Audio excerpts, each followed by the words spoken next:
everybody. Welcome to Industry Night with me, Nikki Nellis. The show that takes you on a real deep dive of things happening in and out of the industry. I've got cameras looking at me both ways, so I'm going to look at the cameras both ways throughout the show. So here I am, once again, from the gorgeous wine lair here in downtown DC, right outside the Ritz-Carlton Hotel. If you haven't had an opportunity to come here, you need to check it out, especially you wine aficionados out there. Gorgeous sitting area, terrific food, and a fabulous cellar to keep your most necessary wines. But lucky me, they sponsor the show and I get to do it here every week. So if you're new here, hey, welcome. A little background on me, Nikki Nellis. I've been a part of the DC food, wine, and hospitality scene for the last 20 years. I have a website. It's called thelistareyouonit.com. Uber local to the DC area, but it does tell you about every food and wine event happening in the DC area, as well as every opening and what's coming soon and all the fun promotions. You may check me out every Sunday on 1500. My husband David and I have been doing a radio show, Foodie and the Beast, for the last 14 years. It is DC's only food and wine variety show, and it is a ton of fun, lots of booze, lots of food, lots of happenings. You should be following me, if you're not, on social at NYCCINELLIS on Instagram, Facebook, and Twitter. You may see me on TV because I do a little bit of that, and you may hear me on WTOP because I do a bit of that. And you may see me hosting or judging. Anyway, I'm around town doing a lot of fun things. So thank you for joining me here today. So for those of you who know, every week I tell you about what I've been doing, and I eat a lot. I drink a little bit less than how much I eat, but it all kind of goes in together. So let me tell you where I've been. Okay, so I checked out Grazie Nonna. This is Casey Patton's restaurant. He used to own Taylor Gourmet. And I have to be honest, everybody had been telling me to go there, and I love Casey, but I was kind of like, I mean, do I really need to go there? Yes, I do, and now you do too. The place is banging. It was Monday night. It was jam-packed. This is, I want to say like New York style Italian, really great pastas, really great pizzas, really fabulous vibe. So Chris Morgan and Gerald, whose name I can never remember, but the guys who used to be at Medan, who won the Michelin star, they're behind the food concept, and they are executing it like spot on. Also, it's a great wine list. I was back at Petite Cerise, Jeremiah and Langhorn's new restaurant. I went like opening day, which I never do, but I was back for lunch. All the carbs are worthy of every calorie. The Croque Madame, which if you've never had, is thick slices of bread stuffed with ham and cheese and dipped, fried, covered in bechamel and topped with an egg. And it's, oh my God, it's so yummy. I'm kind of drooling just thinking about it. Also, get the asparagus, not because asparagus is so like earth-shattering, but they do a Bernaise mousse. Put it on the asparagus, sure, but really slather it on the bread because it's delicious. Okay, I went to Lutece. I've been to Lutece like 3 times. Everybody's talking about Matt Conroy. Everybody's insisting that the restaurant is like God's gift. It's not. It's good. And I highly recommend you go there. He's obviously very talented. There's some very interesting things on the menu. They're doing a lot of uber local food sourcing, and Elizabeth Parker is doing the wine program. So there's a lot of interesting natural wines on there. We did do the caviar service, which it's totally worth the splurge, so check that out. I did go back to Bazaar, which I was just telling my future guests about because the chairs are really heavy. So if you're sitting at the bar, you have to ask like one of the waiters to push you in. Bazaar is Jose Andres' restaurant in the new Waldorf Astoria, the former other hotel. And you know, the food is really good. It's sort of a best of Jose's favorites. And I think it's going to be very well received in the city. It was also Passover. So I had to like get all those like non-Passover friendly foods in prior to Passover. And then we had a big family Seder, 30 people, so much fun, so much love.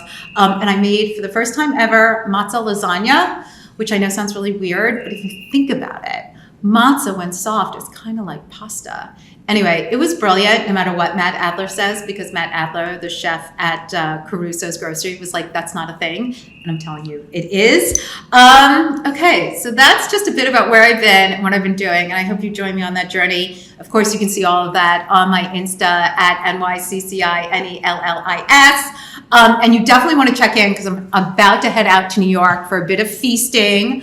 I'm taking in the Thierry Mugler exhibit in Brooklyn, and then I'm checking out Sean Hayes at Goodnight Oscar. So lots of fun things coming up. Okay, now that I'm comfortable, like Mr. Rogers, I've taken off my coat. Today's show. So back in February, my fellow foodie friend, David Hagedorn, and I were invited to visit Avoca Farms in Paris, Virginia. And I love a field trip. So now, little footnote. My husband David and I, my other David, as those of you know, we make our way out to that area quite a bit because we love hiking Sky Mountain. Actually, I love hiking Sky Mountain, and I just drag his ass with me. And I tell you that because every time we finish that hike, we sort of tool around Paris, Virginia, and we always see this magnificent house, a beautiful property, and we're always like, what is happening there? Because there are cows, but it's this massive house. And like, we always had all these questions. And fast forward to David Hagedorn and I being invited to this farm. And I was like, oh my God, I'm at this house. So, and that's when I met Karen Way, owner of Avoca Farms, and Roy Lambert, who is the chief agribusiness officer of Avoca Farms. And together with their partner, Jessica Morton, they shared their story to me and David. We spent an overnight there about the farm, the creation of an F1. Do you know what an F1 is? You're about to find out. We talked about Wagyu. We talked about cattle raising. I got to pet cows and then eat them. It's very hard to reconcile, but I did it. And we talked about farming and sustainability and what it's like to be an independent farmer in this world today. So Karen and Roy, thank you both so much for joining me today. Thanks for having us. Okay, so Karen, I'm going to start with you because it is your farm. How'd you get into the farming business? Because I know your background is not in farming. No, I am a Chicago big firm lawyer that ended up taking a hiatus to raise kids, and we moved to Virginia from Chicago. And when we first moved here, my husband actually had grown up on the other side of Avoca.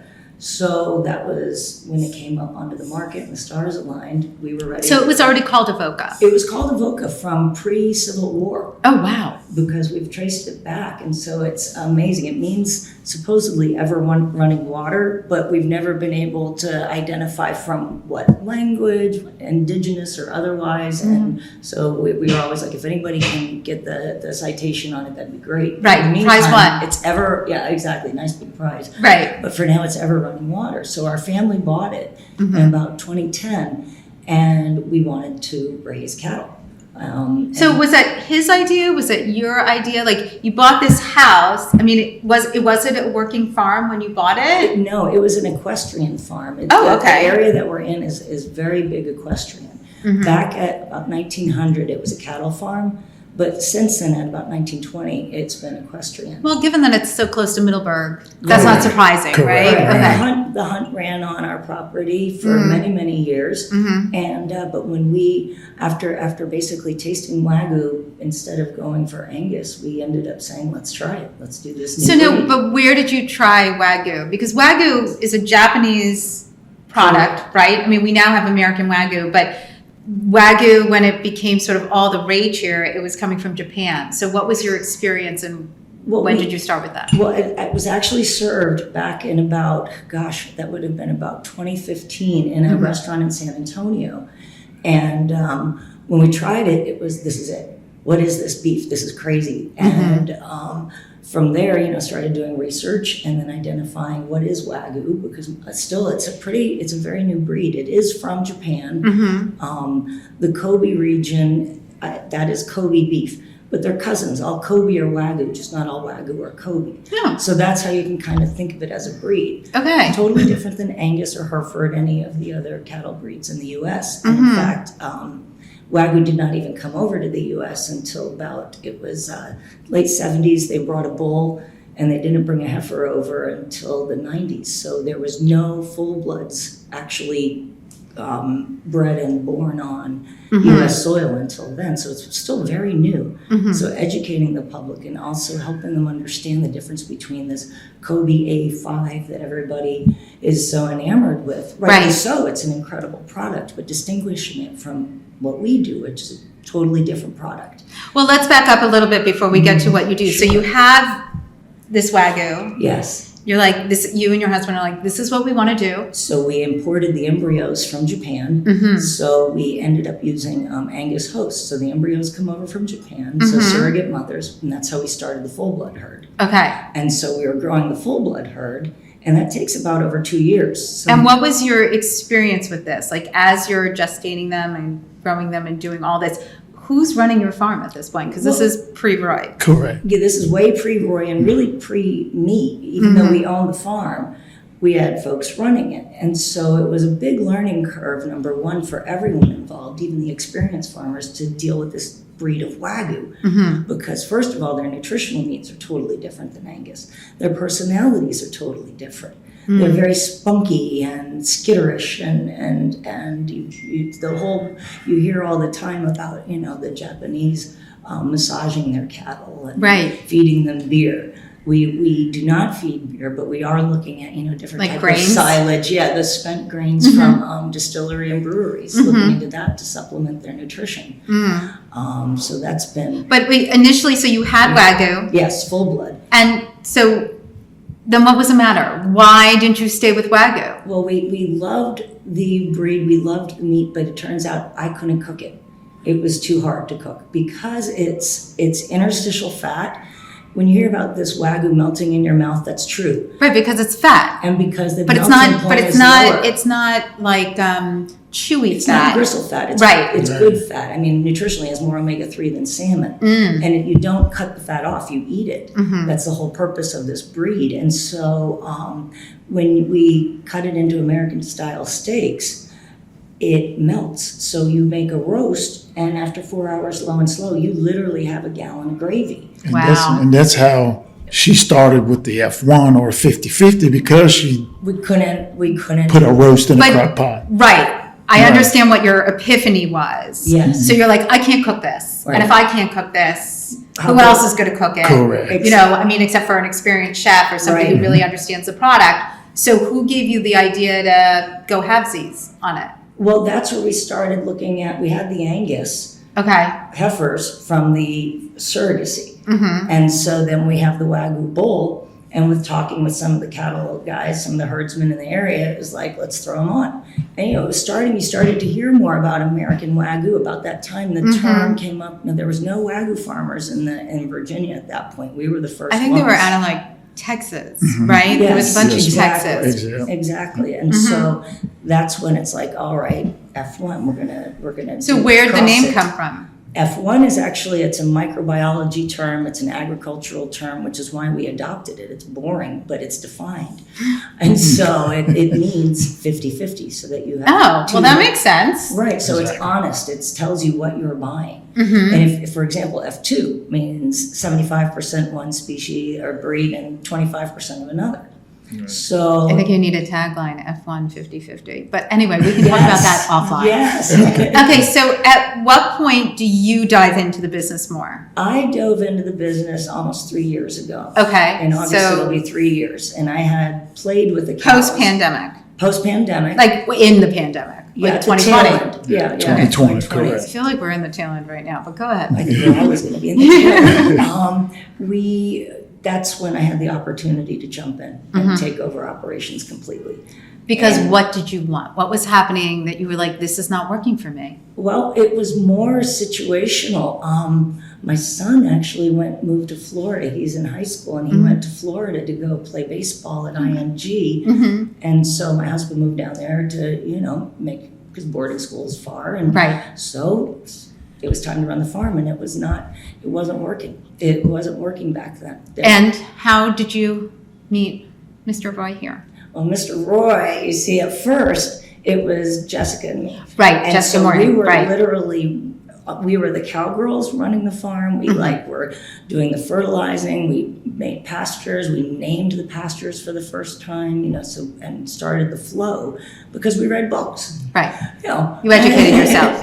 Right. And then that's always kind of the joke is like Karen and Jessica, they read a book, now they're cowgirls. But to some degree it's true. Right. And obviously listening to a lot of advice. Well, then about a year and a half now. Correct. Roy had done consulting with the firm here and there for quite many years. And when they first started in 2012, Right. I was providing them with the products that their previous farm manager had. Well, let's go back a little bit because you've been in the farming industry for a really long time. 28 years. So let's talk a little bit about your history. Like, how'd you get into farming and how did you grow your knowledge? I was born and raised on a cattle farm. It was a Hereford. And of course, I was a young kid and did all the things that the young kids were told to do, make hay, throw hay. I mean, there's a lot of ways people can read that, right? But go ahead. Didn't want to do that as a young man and went in the Air Force, left to get away from farming, went in the Air Force, did that for 6 years. Come back, my mom was sick. But anyhow, a young man said, "Hey, Roy, would you come help us at this business?" It was an agricultural business. Come help us out here for a little bit until you find where you want to go. And just never left. It was, like I said, an ag company, and we supplied all the farmers around in 4 or 5 states with product. Of course, I went to different schools for it. Cal College, as Karen would say, and then a lot of hands-on experience. So when you saw what was happening on their farm, we were like, I can fix this. I know, I see what's happening here, and I think I can fix them. So who approached who? I met up with... Because I'm not taking away from what the two of you, Jessica's over there, she's off camera. I'm not taking away from what the two of you were doing, but like you said, you were reading books and figuring it out. He saved the farm. Right, but there were things that were not happening because farming is a BFD. Like, there's a lot that goes into it. So, Yes. And you're a city girl. Yes, exactly. And so It'd be like me farming. That's why Roy was like, Roy, fix this. I mean, it truly, and he jumped in. Well, So tell me how that happened. when they started in 2012, the farm manager that they hired at the time didn't know a lot about cattle. So he would call me at the place of business and would ask, how you do this, how you do that. So a little bit over the years, I was helping them, not knowing Karen or her husband. Okay. And then in 2021, I met with another guy that knew them. He was working on a farm as a farm manager as well. And We had a lot he of said, those. right. So he was looking for advice as well. Because like I said, they were looking for somebody that knew. And I was being in the ag for a long time. Right. So I went out there, showed them how to do some electric fencing, blah, blah. And then that's when I met Jessica.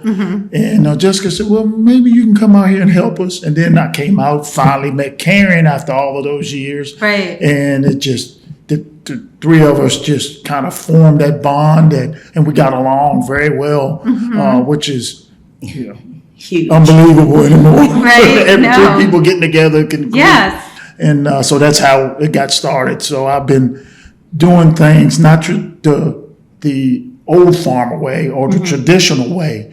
There are new things that you can do, rotational grazing, which provides good husbandry of the land. So we just doing new modern things that will help. Well, so I want to talk about sort of the process there because I'm, as a non-farmer, I am very interested in it. But I want to back up for a second. Okay. So I don't think people know a lot about the steak on their plate.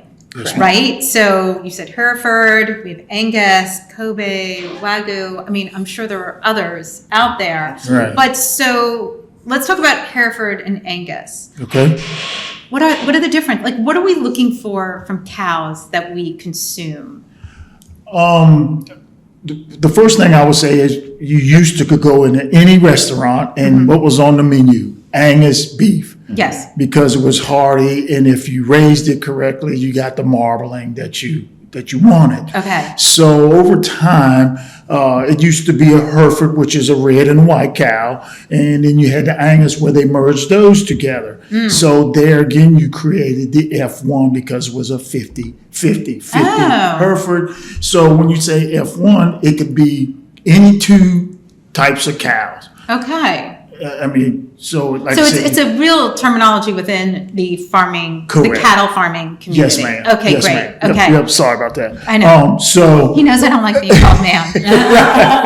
just the military, just the military I background. like a visceral reaction. I am not a man. I don't like being called ma'am.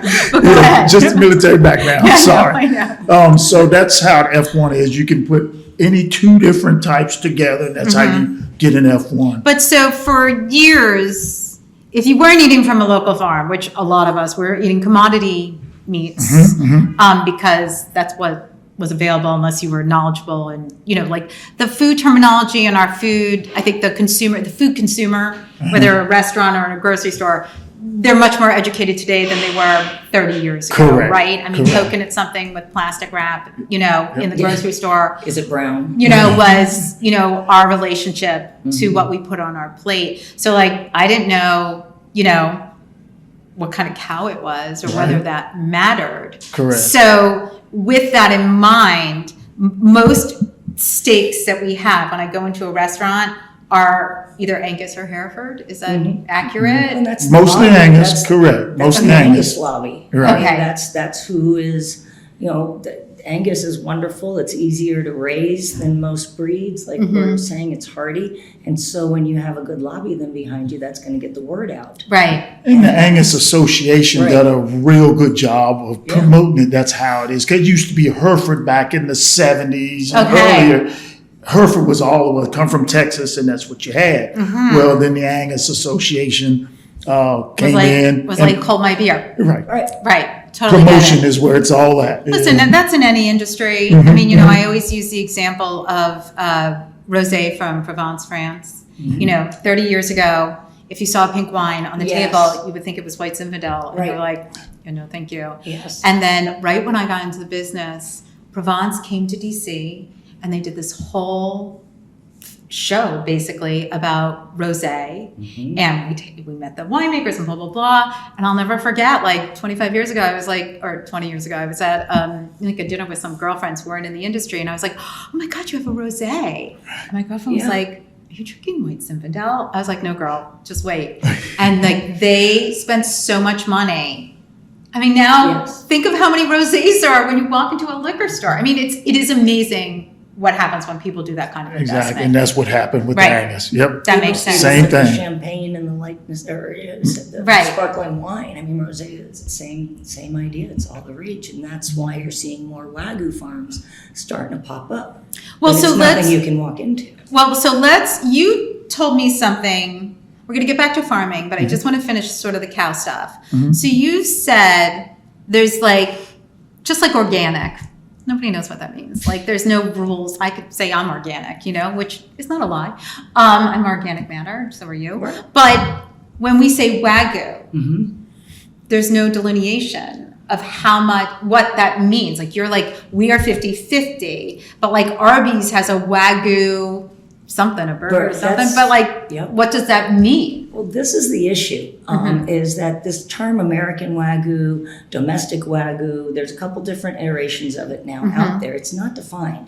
So like if you see a heritage reference to a cow, that's a defined term. There's only like 12 breeds that can be called heritage. Okay. American Wagyu, that term, has no regulation. So for example, the fast food restaurant has the burger advertised as their American Wagyu burger. Well, when you look up what it is, it's 52% American Wagyu and 48% ground beef. Okay. So American Wagyu can be 5% Wagyu. I can take it from an F1. Right. Like who in and dilute it the down. family tree Exactly. is It could be the great Right. grandmother. Diluted. Right, 3% Wagyu, and they're then 97% of something else, and then 48% of whatever ground beef is. I know, because you just said ground beef, and I'm like, I mean, what does that mean? What does that mean, right? And so it's Now all of a sudden I'm really afraid of that. But I hear you. Yes. It's creepy because when you look at the feedlots, the commercial feedlots, they're The big scary. ag. So you could have an organic commercial feedlot and it's disgusting. That is not defined. That doesn't count towards whether or not you're organic. So with F1, we chose that name because it sounds silly, but it's not fair that we work so hard to raise these full bloods, and it is tricky, and it's tricky calving them, and it's tricky breed. Everything about it is harder, and so they get to piggyback off the name and not do the work, and then give an inferior product that then we have to overcome that hurdle. When people say, "I tried Wagyu, it's terrible." Right. I'm like, no, you didn't. Right. Or I tried Wagyu and I didn't think it was worth the price. Right. Exactly. There is obviously an incredible difference. I mean, I'll never forget the first time I had Kobe beef, just sliced thin on a plate. And I was like, oh. Totally different product from us. Yeah. This is amazing. Like, talk about melting. I mean, it was raw and it was delicious, but it was legit. Do you know what I mean? Yes. So I knew exactly where it was coming from and what it was. Now that you've combined these two, I'm just sort of, when we talk about husbandry, like, were you surprised about the personality of the combo of the two cows? Like, were they harder to raise? Were they easier to raise? Do they have more personality? The F1s are adorable. I like them. They have a fun personality, but they're good. They're nice personality, but they're hardier. I mean, that's the big thing I would say. Right, because just a plain Wagyu is not a great mother. She doesn't have a lot of milk for the babies. Okay. And of course, the babies are what we're interested in because we raise them up. And they just doesn't gain weight like they're supposed to. Like I said, it's just a bad mother. So when we add that in, you had the hardiness. Well, maybe she didn't learn from her mother. Maybe not. Maybe there's like some generational issues. Yeah. Right. So when we put the two together, you got the bold flavor of an Angus. You got the marbling of the Wagyu. They're great mothers because they gain more weight just on the mother. It's just a whole different world, and it's easier to handle. Everyone thinks a cow is stupid. But they're like big dogs. Oh, yeah. I mean, oh my God. Like when we were in the farm together, with the ones that don't get slaughtered, you were petting one and the other one got really jealous and pushed. I mean, it's a big push. I mean, like a ton or whatever, right? Absolutely. Push the other one out of the way. I mean, they're beautiful, gorgeous, smart animals. Correct. Do you know what I mean? And Yes. I said it's hard to reconcile, but I've gotten over it. But listen, I love my dogs more than anything in this world. Like I have more pictures of them than my children. Me too. But I also like fur coats. So Yes. it's a reconciliation that I have to deal with. yeah. And see, I'm sorry. to cut you No, off. please. And the thing about these cattle is Wagyu is how they're treated. That's how the marbling, when they're calm, they marble a little better. And like I said, these animals aren't dumb because if we come with a specific buggy or a four-wheeler, they hear that sound and they come running to you. And the reason we like that as well is because if they get out, we can bring that buggy and they're just going to follow us because they think it's time to eat. It's just a mind over matter. Well, but I also think, and we talked about this when we were together, again, early in my career in the food world, I went to a conference on certified humane. And I remember the first time listening to it and I was like, I don't know about this. I was like, they're playing music because it was big in New Zealand, right? And they were trying to get the certification process here in DC. Nationally, they were starting here.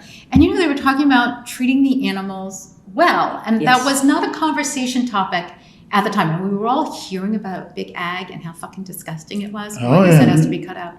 But how, gross it was and how mistreated these animals were. And if you think about that, how they're treating the animals, the tension in the meat, like what it does for them. Why shouldn't they live a good life for as long as they can until it's over? Correct. One bad day. One bad day that they don't know about. That they don't know about because it was a good morning. Exactly. And they talked about like playing like music and all of that. And I remember the first time thinking, really? And they were like, oh, you can taste it in the meat. But honestly, to me, I'm sure the product is better. But to me, as a animal lover and as a people lover, like, why wouldn't we treat everybody well? Do you know what I mean? Correct. And I think there's a disconnect for people who think it's an animal, I don't have to treat it well. And I can't meet them there. Now that I know what I know, I cannot meet them there anymore, which is why I purchase things the way I do, you know? Absolutely.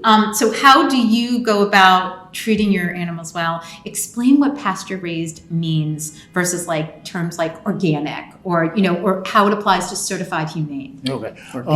Organic, it's three things I look at, or two things mainly, is organic and all natural. Organic, it's a certification. You got to go through a whole lot of process.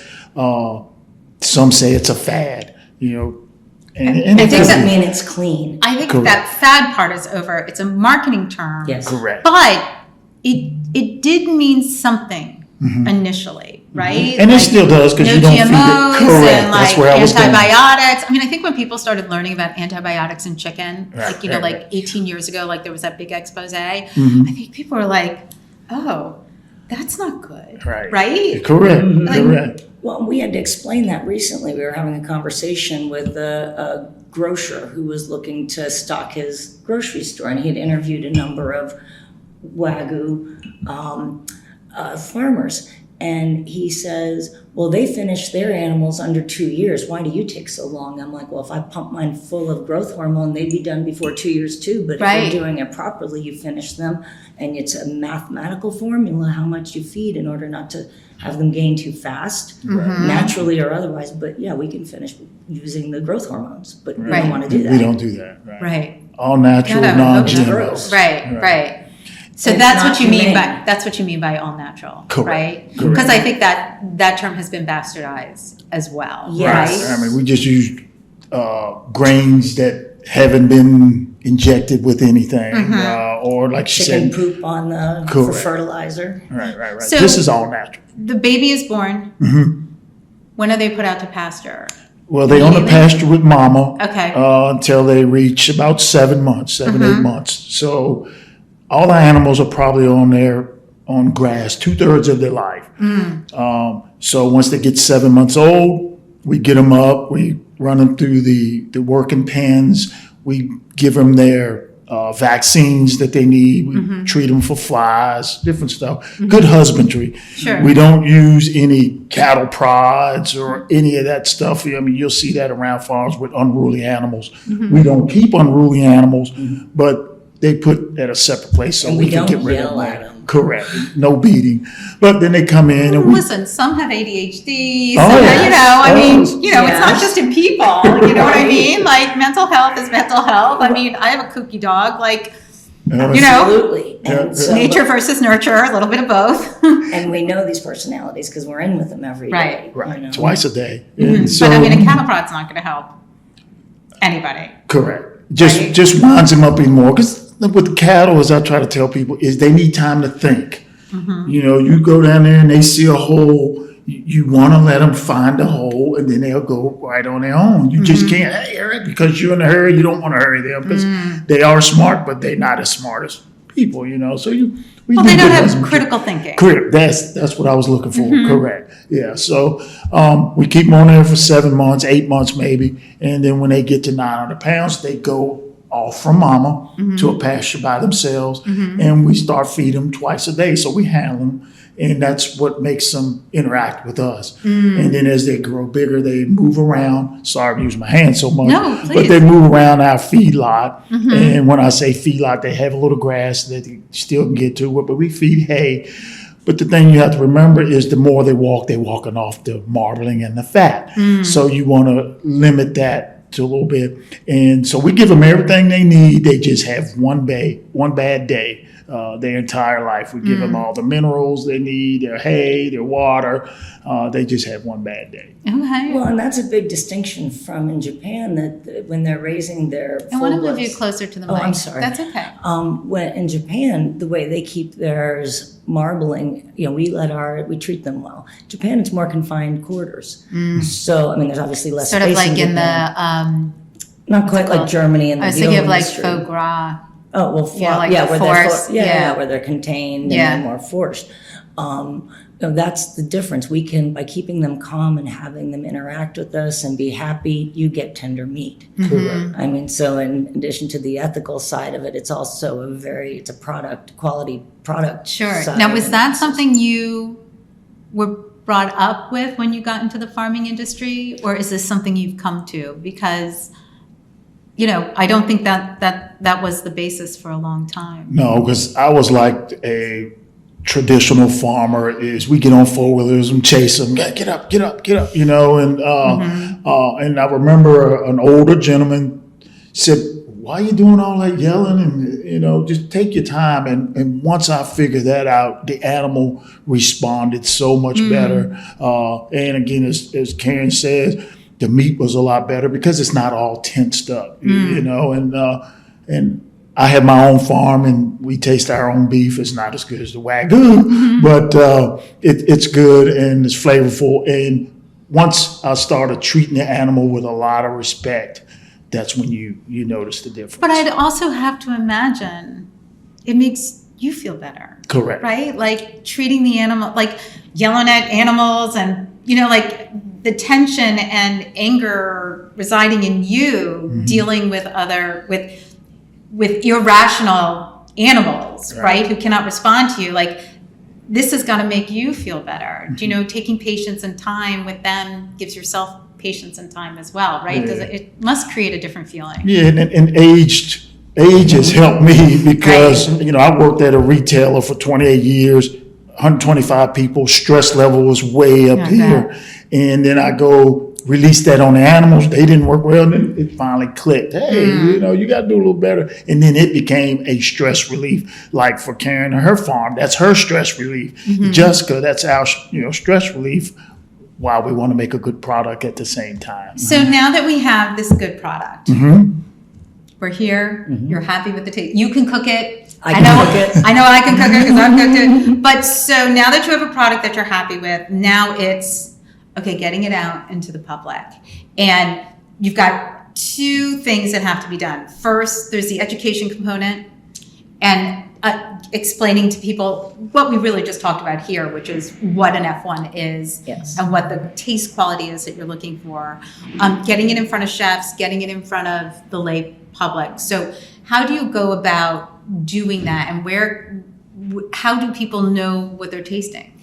Well, honestly, when we first started, we hit the wholesale market. We went to restaurants first because that was kind of my background. I was just more comfortable talking commercial transactions because I get shy in front of people. Right. So commercial was easy to do from my lawyer background.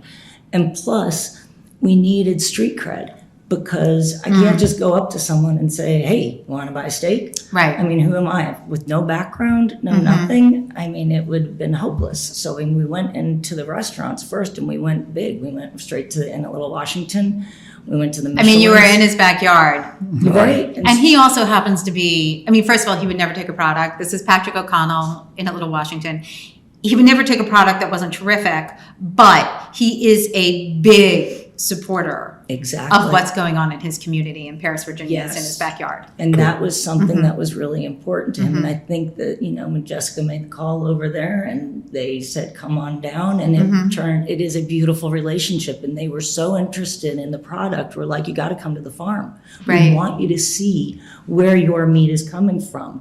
And so they came, we gave them the tour, we showed them everything, and then we cooked for them, which was totally intimidating. Yeah, I bet. Yeah, I would not want to be cooking. We stuck with the burgers, Which is super smart. Yeah, which actually it's interesting now because when Chef Patrick was interviewed after opening Patios, the cafe, he said to the food critic at the Post that the burger was his favorite item on the menu. Yeah. Yes, and I have rested on that laurel forever. I'm That's like, what you should. it was Exactly. a big deal. Wait, can I ask a question? And nobody's watching the show, so don't worry. But so I've had your burgers. I made them at home. Oh. They're amazing. They're so yummy. But are you giving him the burgers already done, or is he mixing them himself? No. Patrick O'Connell. He mixes them. He doesn't take the patties. Oh, okay. So Because those patties are good. Yeah. Okay, but I was like, oh, am I cooking? Like, what's happening? You need a little wash. It's You're close. cooking the same meat. Okay, And you're right. cooking the same patty. Everybody gets the same thing. That's what's so fascinating with our product, because it does appeal to the Michelins, whether not just the ground, obviously. Mm-hmm. Some many of our cuts are in the Michelins, but they're also in the farmer's market.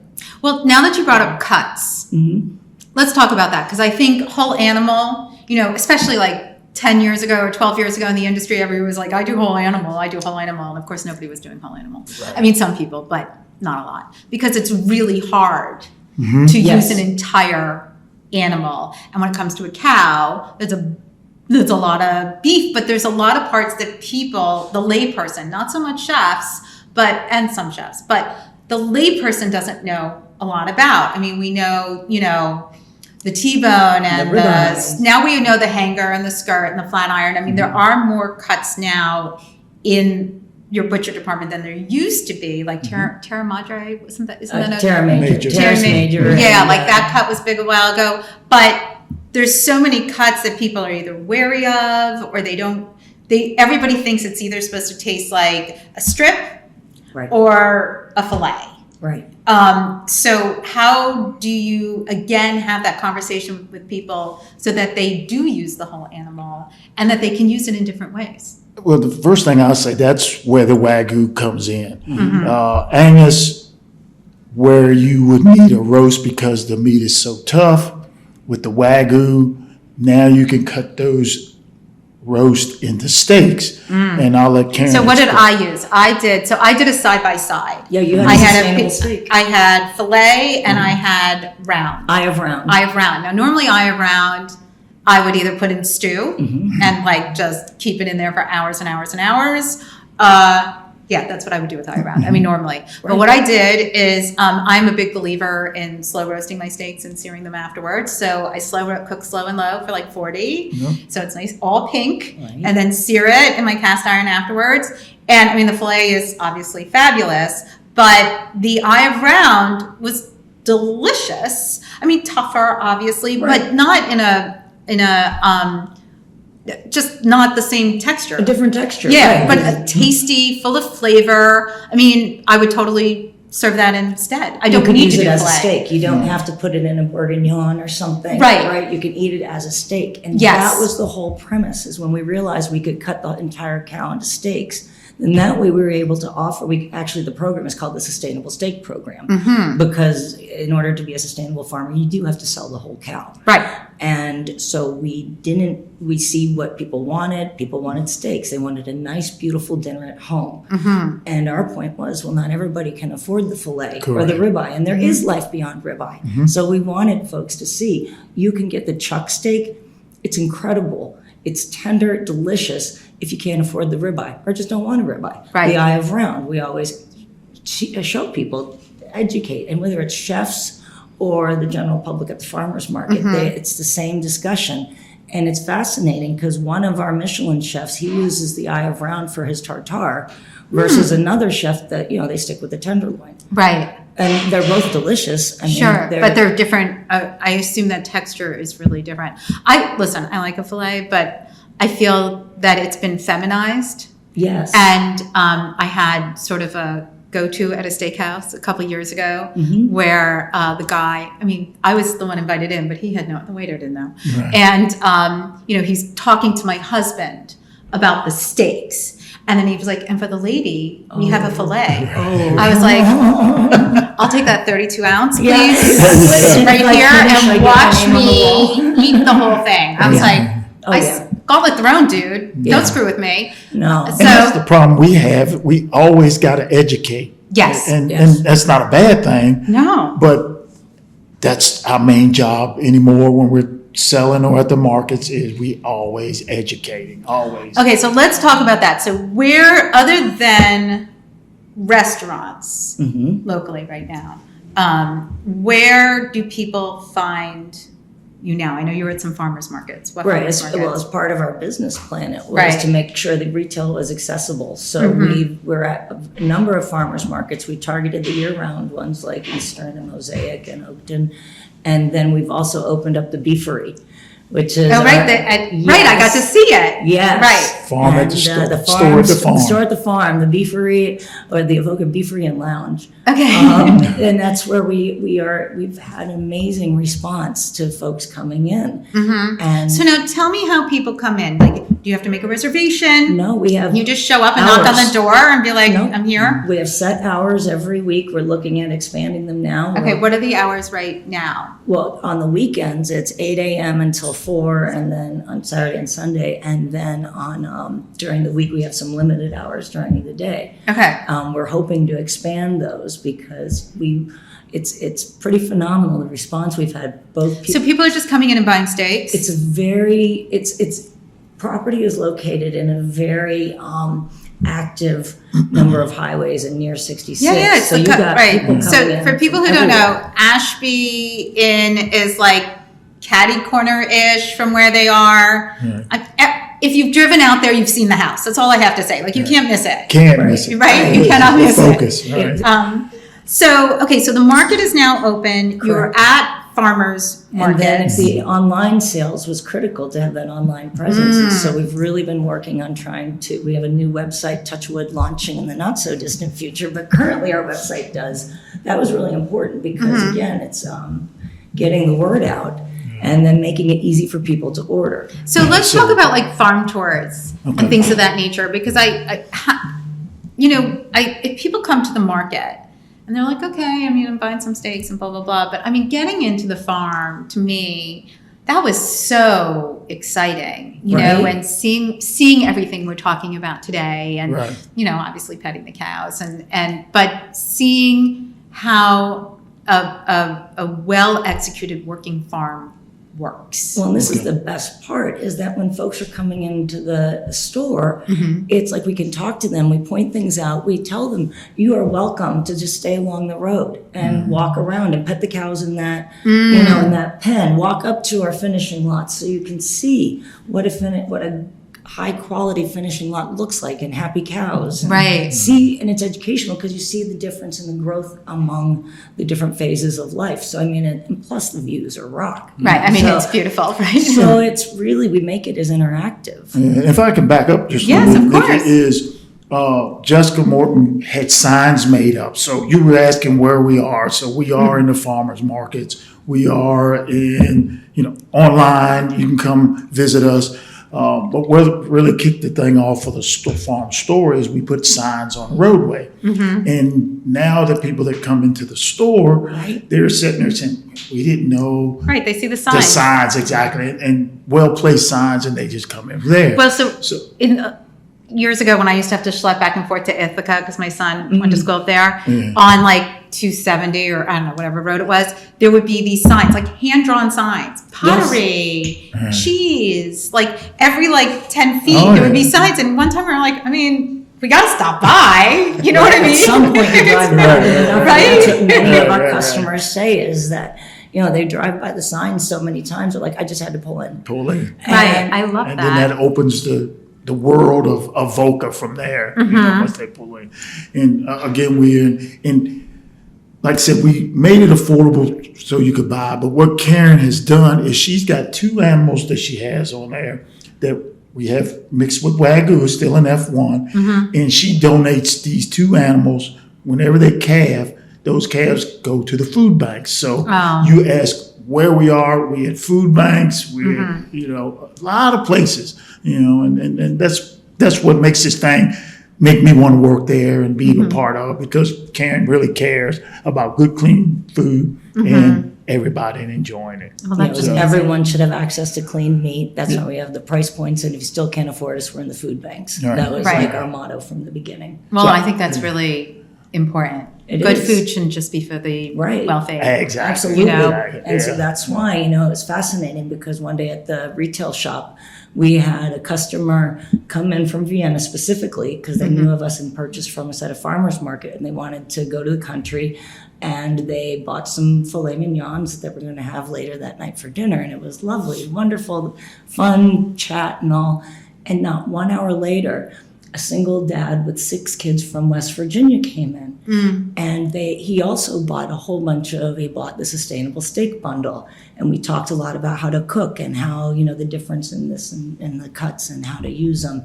And it was so cool because that's what I wanted. I wanted for everyone to be able to come in, learn about the beef, appreciate the fact that the cows are really cool and well cared for, and then also be able to take home food for their family. And so that was just an example of exactly how I wanted the whole sustainable steak program to roll. One of the things I always say is, listen, I'm very lucky. I've gotten to make my passion my profession, and it just sounds like you both, all 3 of you here today, have been able to do that as well. Because passion doesn't always translate to profits or profession. You know what I mean? Sometimes it's just a hobby. Right. But this sounds like it's, really exploding, and you're doing so much good in the agribusiness world, because that is changing, thank God, drastically, right? It is drastically changing, absolutely. When you look at carbon neutral products and certain, it's fascinating to see where people are really examining the husbandry techniques, which is what we've welcomed all along, is the transparency behind our operations. And we keep growing and trying. I mean, that's the whole point, is to keep doing better. Yeah. And so last question, because we do have to wrap up. Let me double check. Yes, we do have to wrap up. Last question. So how is the state of Virginia in supporting your kind of agribusiness? Like, have they started with agritourism? Because I just did a show last week with Montgomery County, Maryland, who has a huge agritourism pocket for what they're doing in Montgomery County, and it's really fascinating. So do they have it? Do they have it? Like, are you guys experiencing that? This is really important. Okay. You could do a whole segment on this. So agritourism is a new concept still. It's growing more and more. But now the various legislators are trying to regulate it more and start to more narrowly define it. The Virginia Supreme Court recently had a case trying to determine whether or not an agricultural building from which they were selling ice cream that had been made locally, selling through the other farmer, did that constitute an agricultural building for purposes of building code? All right. Well, fortunately, the court said, yes, it's an agricultural building, and because of the Right to Farm Act, which is the crux upon which we all operate, right, that they allowed it. But immediately thereafter, the legislature then adopted a new building code for agricultural tourism. And what's the fear? What do you They're going think? to regulate it out so that only the majors, so that only Marriott Ranch can operate. Well, that's what I was going to ask. agritourism. So who's pushing those what is government's fear, or is it just the bigger ag has more pull back to lobbying and stuff like that? Well, Is that what we're talking about? We are getting involved. My big thing for this year is I'm getting involved with the Virginia Agribusiness Council, because we must lobby. And we must get involved immediately at the legislative. We had this conversation the last 2 nights. Must get involved at the legislative level immediately, because they're going to define the regulations to the point small farmers can't do this. And then we're back to the big agribusiness, and we're all out. And you're stuck, right? And that's a thing. You got to watch for when they're talking out of both sides of their mouths. That we want agricultural, we want to preserve agricultural. Then fine, that's great. What are you doing for the small guy? And it's not that we don't need money from them. We need them to just not Screw with you. and rent over Right? Or, I can say it. You don't have to say I it. mean, but that's the thing, and we're doing it right. We all want to do it right. And so if we don't get involved now as they're expanding, for example, the USDA is now creating a Department of Agritourism. The Virginia is creating a sub-department. So if we aren't involved, it's going to just turn into the big boys, big guys, are the ones who are going to win. And so that is my number one goal in 2023, is to get active in the legislature. I think that makes sense. And Wait, that's is she that's running her Karen's office? world. Oh, yeah, she's pretty good. She's pretty good. Again, that's what makes this trio work. Right. She knows that stuff. Everybody's got their lane. Exactly. Yeah, for sure. And we all dip our toe in it every day. Listen, But you gotta. The lanes have got to cross. You can't Exactly. stay parallel forever. That's not successful. But either. that's why they never let me go to farmers markets alone, because I'll just start talking, and so my godson comes with me to make sure that I'm Right, actually selling. he's like, move on. yes, Move on. you can talk, let me sell. Right, There you move go. on. I love it. All right, well, it's such an amazing story. And as a person who has had the product, it is fantastic.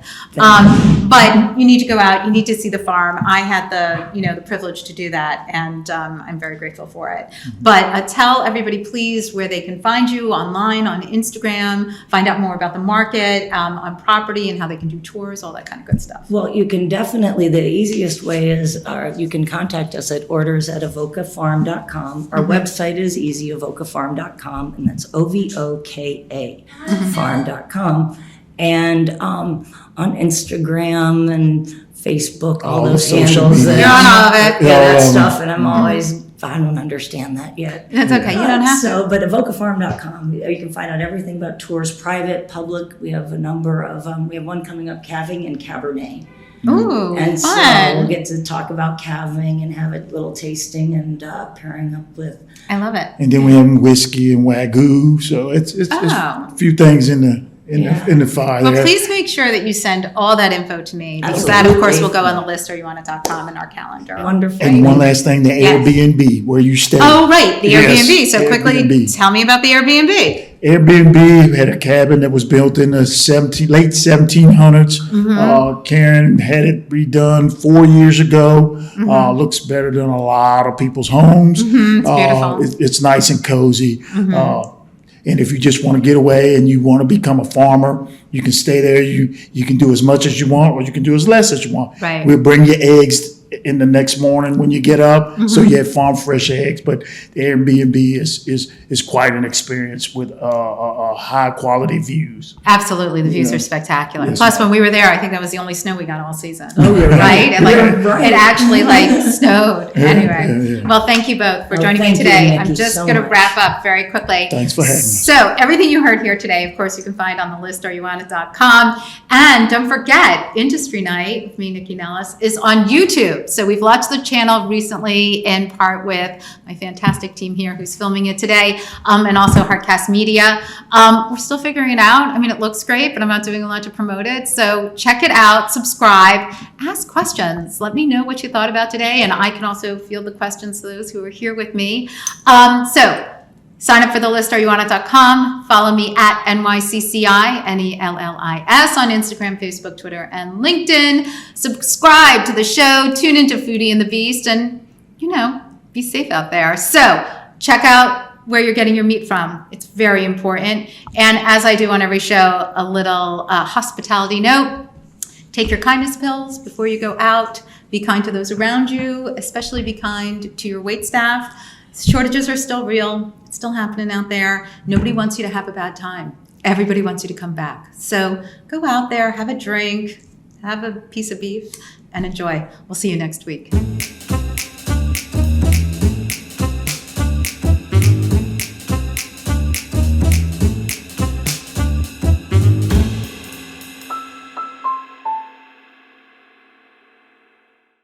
Produced by Heartcast Media.